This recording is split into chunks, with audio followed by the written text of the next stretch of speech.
Broadcasting from the business capital of the world, this is the Podcast Business News Network.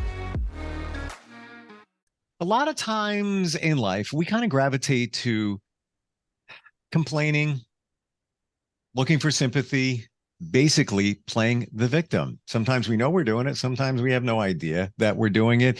It completely doesn't support you. Some of us are just built on that foundation because we love the feedback from others by being the victim. We're going to get you out of the victim mode. You might not even know you're in it. And she's somebody that helps people all the time as a life coach, hypnotherapist. She does amazing retreats in Sedona, Arizona. I do believe you can even do a retreat virtually. We've talked about that before. Yes. Yeah. Rhea Maceris is back with us. Welcome. How are you? I'm wonderful, Steve. How are you doing? I'm good. And this whole thing, the victim thing, I'm not going to go out on a limb here. I think it's legit that we've all done it at some point. We've all been through stuff, and sometimes we look at it as, well, look what just happened to me. I just can't believe it. You know, you tell your friends, your family, yourself, you're playing the victim. Why do we gravitate toward being the victim? Great question.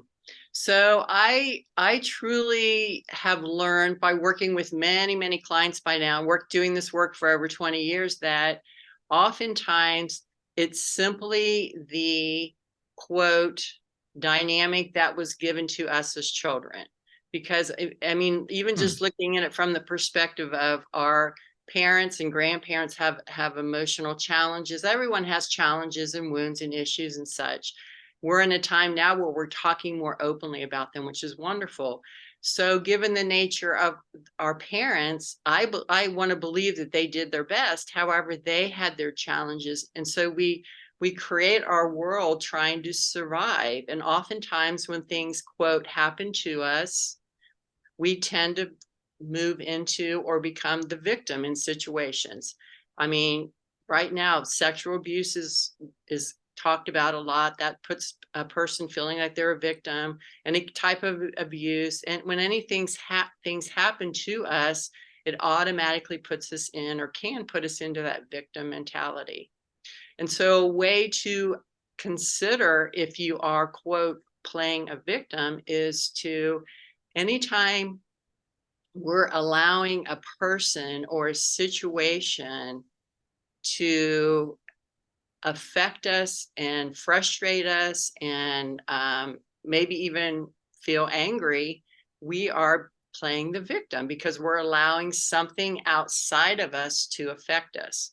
And of course, things happen, and of course, we have the emotions. However, if you're lingering with that idea, if you're holding on to it, making it a thing and carrying around resentment, then you're literally energetically being in a victim mentality. And then guess what? You're going to have perpetrators that match that victim mentality. So that keeps you as a victim. Does that make sense? Yeah. And I want to go back to what you said about, it goes back to our childhood, where many things do. We've talked about that before. Yes. Why are we, negative? We're wired to be negative, and that kind of goes back to our childhood when your two in your hand gets a little slap from touching the salt shaker, little things like that. The victim thing, how does that go back to childhood, or typically? Well, I can speak from my personal experience and many clients I've talked to as well. When something happens to us where maybe we were bullied, or maybe there was some sexual abuse, or there was a great aunt that didn't like us and told us we weren't good enough or unworthy. Sure. We literally become the victim because we are learning about who we are based upon our environment. So if our environment is toxic, we tend to start believing that we are also toxic. Not that we consciously think that, but we carry around this idea of not worthy, not good enough, which that's a big part of the work that I do. And I'm so happy to be able to do that, is allowing people to see that's not the truth and shifting those negative thoughts and ideas to positive. That's where we can feel more empowered, and that's where we can do more manifesting rather than listening to the old and the negative. Based on what you just said, to me, that sounds like we're all wired to be victims because all of that stuff has, I got to believe, happened to all of us in our childhood. So like what I said before, how we're wired to be negative, and it's not intentional. It's just, it happens. Same thing with the victim mentality, because many of us got bullied. Many of us were told something wasn't good enough. Again, could have been you painted something and your parents or mom, dad said, "Oh, the grass could be better." Bing, planted the Yes. seed. And now, but I guess my point or question here is, even as a kid, how do you internalize it as being a victim and not just constructive criticism or a suggestion? Why is it internalized as being a victim? That's a great question. So how I would imagine it is that when somebody, again, remember we're young and we're looking at our world to learn about who we are and who we are becoming. And so I believe we are wired to trust what other people say to us, especially like parents and people that are significant authority. And so when they say something, we believe that that's the truth. And they might have just been having a bad day and said, your painting sucks, to go back to your metaphor. And they may not even remember it, but we take that to heart because we're literally, we're like sponges when we're children. We're taking it all in, figuring out who we are, what we are, based upon what they're saying. So we're giving their words and the world around us so much power. And so now part of the work is realizing we don't have to allow that world around us to have that power any longer. Mm, Right? yeah, interesting. And then when later in life, it shows up differently when something happens to you. You love to be I itch about things. I don't mean you. I mean, all of us love to. Sure. Can you believe what happened? Can you believe what they did? It's natural, but it's really not supporting us, is it? Exactly. And of course, there are times when we need to just get that toxicity out of our body by talking about it and getting it out. However, if we're hanging onto it and not letting it go, that's when we make it into a thing. And it's like we're carrying around this heaviness, this weight that literally can affect what we create and what we bring into our life. And even mentioning complaining, it's a very interesting one because yes, absolutely, many people do complain. And I've even gotten to the point where I've noticed when I'm making an intention not to complain, I've noticed that can be how people connect, is through, oh, I have this story, but I have a better story that's even more difficult and more challenging.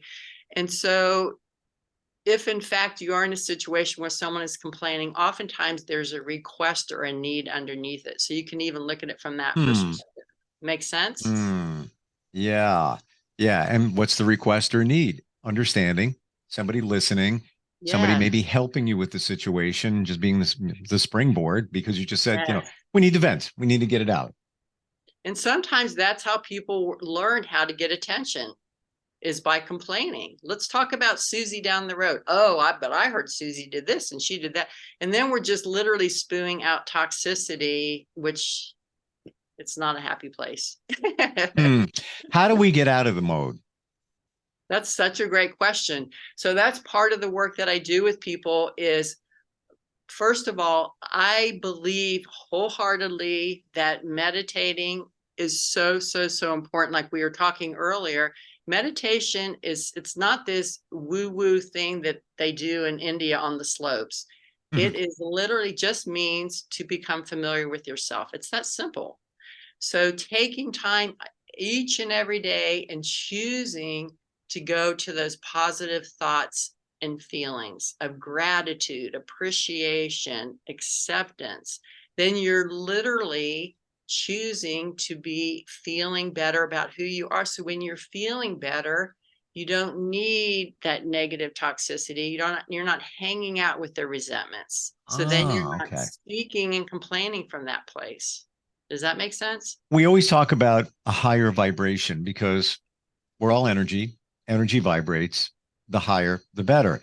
So I just got this view, and you even did talk about the on the mountains of India, wherever, meditating, but it's impactful when you think of it this way, if you elevate your mental state through meditation, i.e., getting to know yourself better, Yes. you're at the top of the mountain. Yes. So when you're looking down and somebody does you wrong, or there's something that you could easily grasp onto as being a victim, you don't. You're like, look at that. All right. You're I'm up here. literally above it.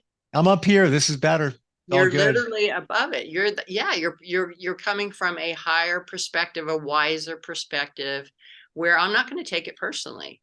They're just having a bad hair day. You can even think of it that way. Because when someone is feeling off and miserable inside, that is going to come out some way, some form or fashion. And so if there's another person in the room, they're a victim, that victim is going to take it as, oh my gosh, I did something wrong, or I must really not be good enough. Rather than if you're up on the mountain, it flows right underneath you. You don't even take it personally. It's almost as if you got a force field below you, like pushing it all down. Exactly. Have to worry about that. And being a victim can only happen because of someone else. Granted, it can be a situation, usually, and I'm trying to think of different situations. Let's say a car accident or whatever. I was just thinking that. Yes. Somebody else was involved, whether it was your fault or not. I guess if it was your fault, well, if you're a complainer, you could become the victim. I can't believe it. I was making a turn. Meanwhile, you were making a turn across traffic, Right. Got to be mindful of that. But usually you're a victim at the hands of others. I'm trying to think of a situation where somebody would claim to be a victim and complain about a situation. It's usually, okay, let me take that back. If it's a medical situation, let's say you get diagnosed with a disease, okay? You could play victim, completely understandable. Maybe that's not at the hands of somebody else. But then if you listen to lots of doctors, it's usually your fault. Many times, your lifestyle, all of those things put you there. Just saying, that's what I'm learning, as more and more I study this stuff. But you have two choices, whether to accept it and rise above it, whatever it is, or be the victim. And being the victim is just like having a weight around your shoulder, just pulling you down. Like it's an unhappy place to be, right?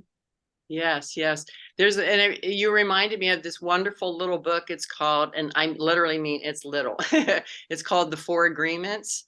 And there's simply, don't take anything personally, don't make assumptions, tell your truth, and do your best. So even in that situation of the accident, if someone's already feeling like they're not good enough or unworthy, and then there's an accident, it's going to only add to that belief or that idea they're not good enough and they're not worthy, rather than being up on the pedestal, the cloud, the mountain, and saying, I'm not going to take this personally. I'm not going to make any assumptions about who I am or what I am. And I'm going to just learn from this opportunity of what maybe I'm supposed to stop and meet this person, and putting it into a whole different reference of how we look at it. Give us those four again, the four agreements. Don't take anything personally. Don't make assumptions. Tell your truth and do your best. And I love do your best because oftentimes I work with many clients who, coming from that victim mentality, they feel they have to be perfect at everything they do. So one little slip, and then they're already back in that, oh, I'm not good enough, not worthy. Because no, I don't. I mean, we can do things that appear to be perfect in the moment, or a perfect painting and such, but I believe overall no one is perfect. We all have wounds and challenges. So doing our best, because if we're tired or hungry, our best is different, right? We're feeling a little off, our best can be different. That's why I love that rather than trying to be perfect. It's exhausting. Oh my gosh. I let that go a long time ago. Yay. I really did. I'm a Virgo. We're wired to be that. And I tell everybody hey, happy birthday. When's your birthday? Oh, thank you. The second, a couple of weeks ago. Yeah. I say I'm a reformed Virgo because I figured it out that you can't be perfect.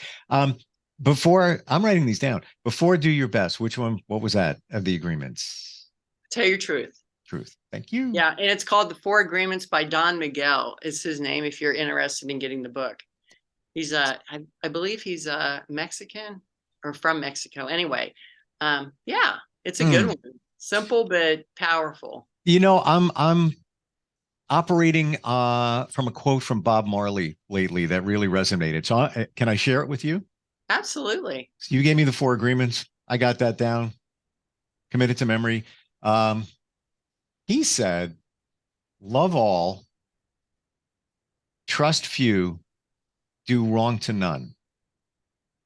And Love all, trust few, do wrong to none. And the one that kind of bothers me, I don't mean bothers me, but made me trust few. If you told me that, 5 years ago or so, I might look at that and say, really? And now when I look at it, it's like, you can't trust everybody. You have to, love everybody, but it doesn't mean you trust them. Ooh, so let's even look at the word trust, Steve, because this is such a good one. Let's look at trust in a new way if you're willing to.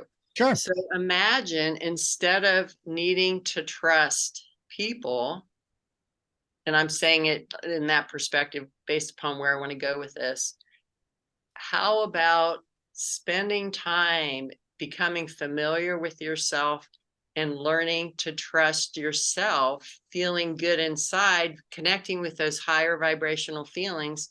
So you're feeling good in here, so you can trust whatever happens out here.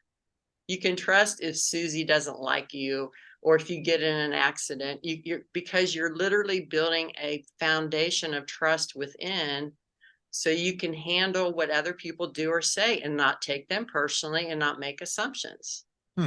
Is that kind of cool? Yeah, it does. And again, it's you're on the higher plane. You're at the top of the mountain and you're looking down. And if somebody does something that you trusted them and maybe it wasn't the right thing, it doesn't impact you the same way.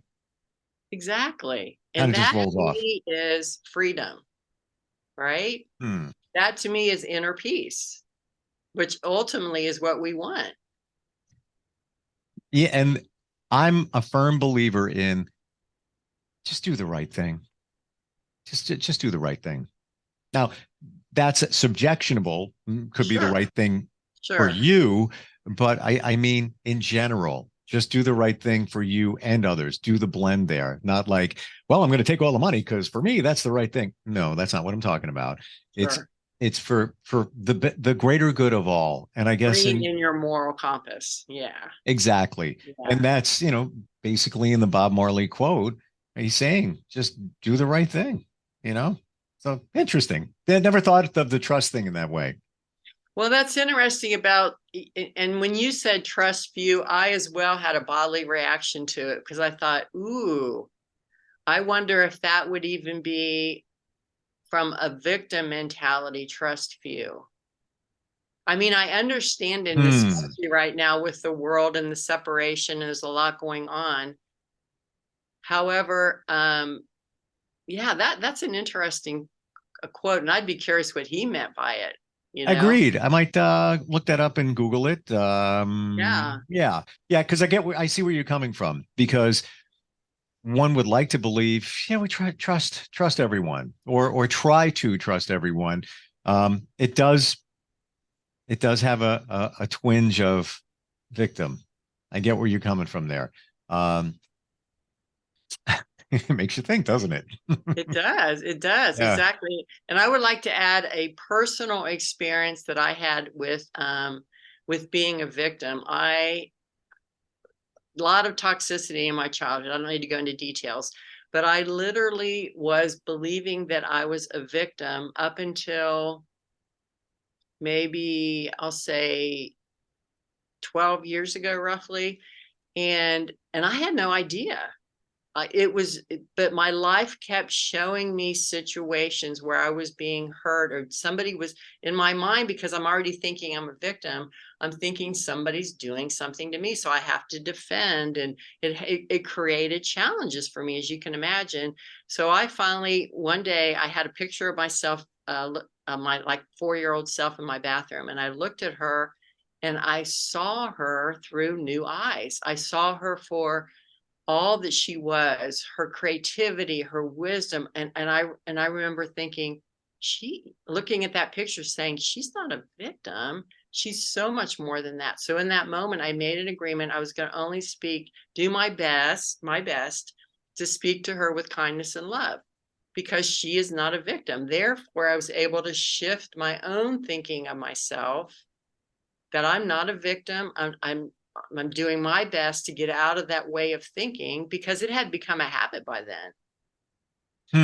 That to me is freedom. And that's where becoming familiar with myself, again, emphasizing how important meditation is. That I was kind of in a meditative state because I was getting ready to go to bed. I was so tired, and I literally started crying when I looked at her, and I said, oh my gosh, I will do my best to be kind. Isn't it amazing? Like, I can't wait to meditate more. Thank you.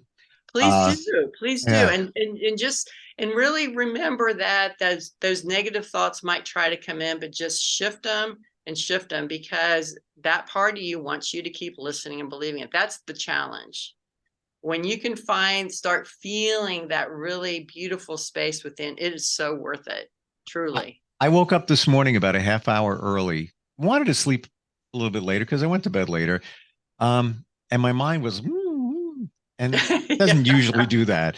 But then I started thinking, and eventually I fell back to sleep, which is okay if you meditate.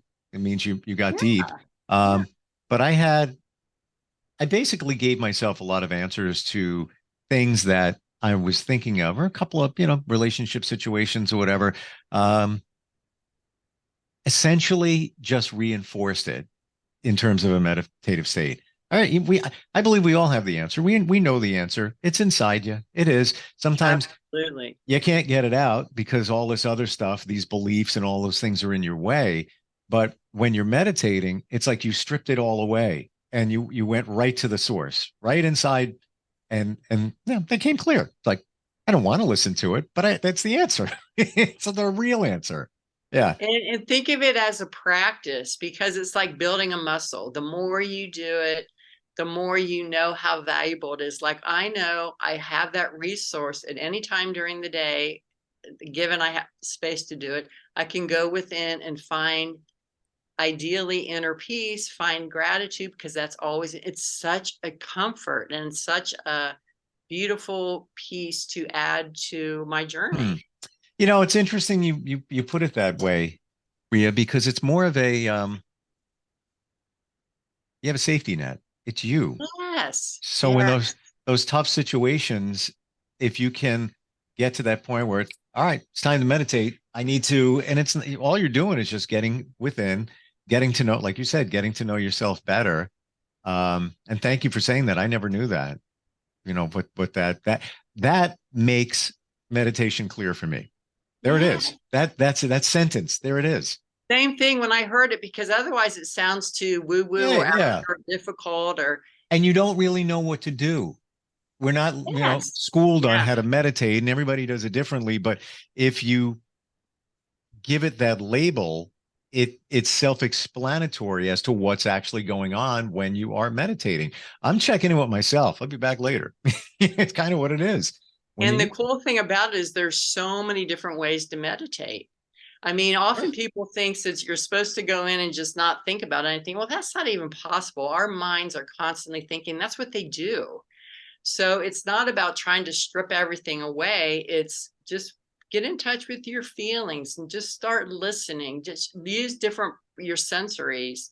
And again, you can even Google all the different ways to meditate. I mean, that's whatever works. Part of what I do with my clients. I teach them different ways to meditate, and then they have options. Like, each day is different for me. What is my mood? Just like each day is different. What do I eat? What do I want to wear? Same thing with meditating. And again, it's like building a muscle. The more you do it, the more natural it feels. I know we're running out of time.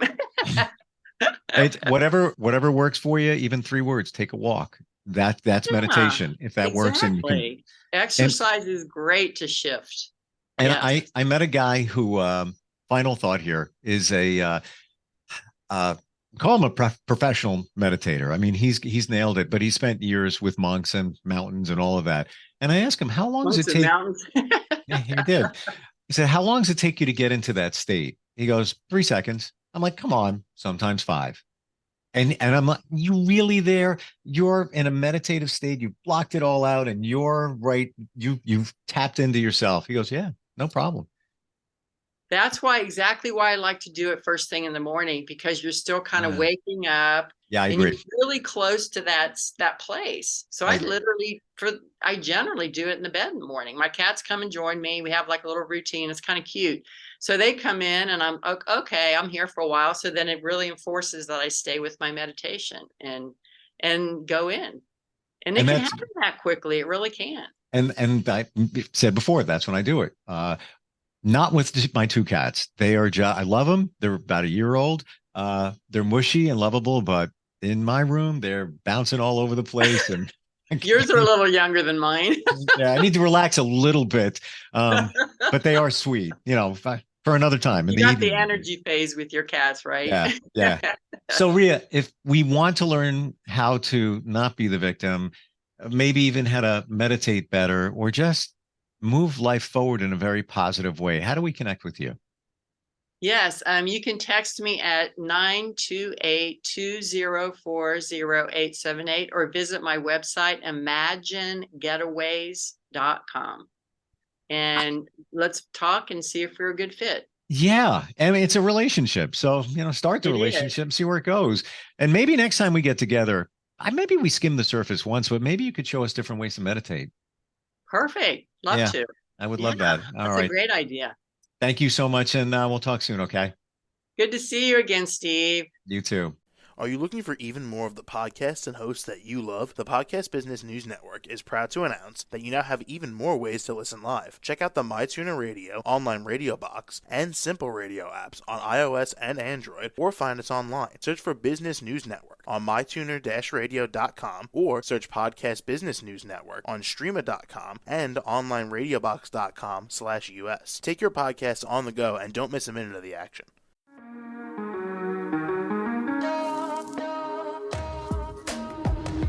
Broadcasting from the business capital of the world, this is the Podcast Business News Network. For nearly 2,000 severely injured veterans, everyday life has become filled with barriers. Day-to-day simple tasks can become pretty daunting. I have to carry my chair up 2 flights of steps or have somebody do it for me. What scares me the most is just the falling. When I'm struggling with my house, I think, to have that one great barrier just knocked down, it's crucial.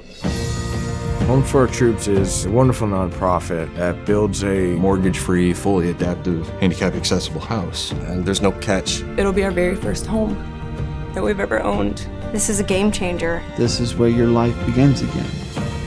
We need you to join us in completing this important mission. Please visit hfotusa.org and help build homes and rebuild lives. Because of you, everything's going to be okay.